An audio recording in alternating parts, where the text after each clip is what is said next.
দর্শক আসসালামু আলাইকুম। বাংলাদেশে মুক্ত গণমাধ্যম দিবস নিয়ে ব্যাপক আলোচনা হচ্ছে বেশ কয়েকটি দিন ধরে।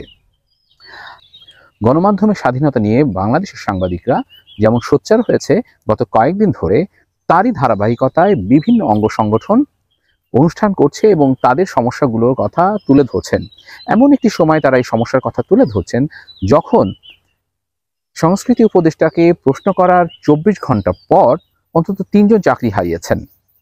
সরকারের পক্ষ থেকে বারবার দাবি জানানো হচ্ছে তাদের চাকরি যাওয়ার ব্যাপারে সরকারের কোনোই হাত নেই। আমরাও বিশ্বাস করতে চাই সরকারের এই তথ্য, কিন্তু প্রতিষ্ঠানগুলো যদি রিপোর্টারদেরকে রিপোর্টারদেরকে তাদের চাকরিতে ফিরিয়ে নিয়ে যান, তবে কি সেই প্রতিষ্ঠানগুলোর নিরাপত্তা নিশ্চিত হবে? আমরা এমন সব প্রশ্ন পাচ্ছি বিভিন্ন মানুষের কাছ থেকে।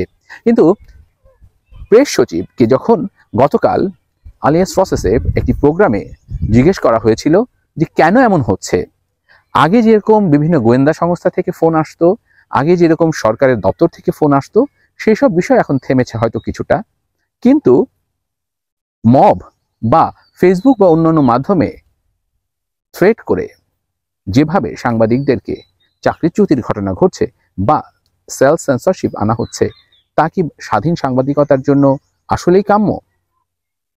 যখন প্রেস সচিব বলছেন আপনারা হাত খুলে লিখুন, আপনারা নির্ভয়ে নিঃসংকটে লিখুন, তখন এই মব জাস্টিস বা মবের মাধ্যমে এই ধরনের হুমকি কতটা বৈধ? এমনই প্রশ্ন করেছিলেন ডক্টর জাহিদুর রহমান। গতকাল আলিয়াস প্রসেসে এই ধরনের প্রশ্ন করেন উপদেষ্টা প্রেস সচিব শফিকুল আলমকে। তিনি কি বলেছেন এবং তারপরে কি ধরনের তর্কে জড়ান ডক্টর জাহিদ এবং প্রেস সচিব শফিকুল আলম, তাই দেখুন। গভর্নমেন্টের প্রবলেম কি? গভর্নমেন্ট কি করতে পারে? গভর্নমেন্ট প্রথম আলো ডেইলি স্টারের ক্ষেত্রে কি বলেছে? আমরা ওই জায়গায় পুলিশ পাঠিয়েছি, আমরা প্রত্যেকটা জায়গায় আমরা নিয়েছি, আমরা ডেইলি স্টারের প্রথম আলো এডিটরদের সাথে কথা বলেছি যে আপনার কি আর ইউ ফিলিং একটা প্রতিষ্ঠানকে এই ধরনের হুমকি দেয়া কোনো ফৌজদারি অপরাধ নয়? আপনি কি তাহলে ওই প্রতিষ্ঠান, ওই যে হুমকি যারা দিয়েছে, আপনি যদি কেউ যদি বলে যে আমরা মার্চ করব, এটাকে আপনি কিভাবে ক্রিমিনালাইজ করবেন? কারণ আপনি এখন প্রশ্ন আসছে, সরকার কি কার্যত কোনো ভূমিকা নিয়েছে যারা এরকম ফেসবুক বা অন্য মাধ্যমে হুমকি দিচ্ছে সংবাদকর্মীদেরকে, অথবা সেই সমস্ত প্রতিষ্ঠানকে যেখানে বলা হচ্ছে যে আমরা রোড মার্চ করে আমরা সেখানে আসছি?